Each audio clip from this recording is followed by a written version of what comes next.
চালানি হাটাও চালানি হাটাও হেমন্ত বিশ্ব শৰ্মা চালানি হাটাও চালানি হাটাও চালানি হাটাও চালানি হাটাও দিলীপ শইকীয়া ভাৰতীয় জনতা পাৰ্টি।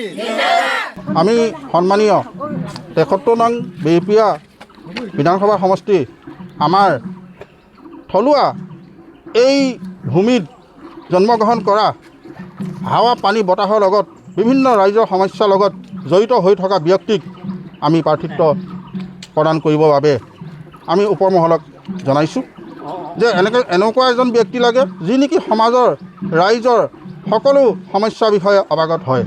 সেই থলুৱা ব্যক্তিজনেহে ইয়াৰ মূলটো বুজি পাব। যিসকল ব্যক্তি আজি আমাৰ বাহিৰৰ পৰা আহি প্ৰতিনিধিত্ব কৰি আছে তেওঁলোকে আমাক বাৰে বাৰে বেৰপিয়া সমষ্টিটো বঞ্চিত কৰিছে।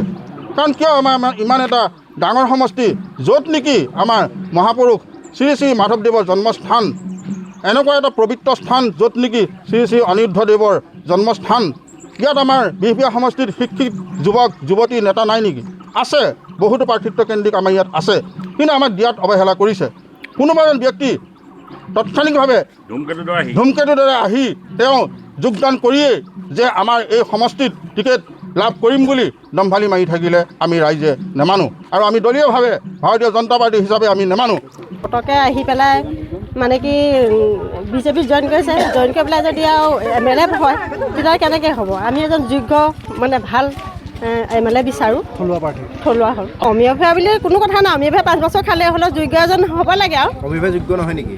যোগ্য হয় তেখেতেতো 5 বছৰ গ'লেই, গতিকে এতিয়া নতুনকৈ আৰু 5 বছৰ বেলেগে হওক।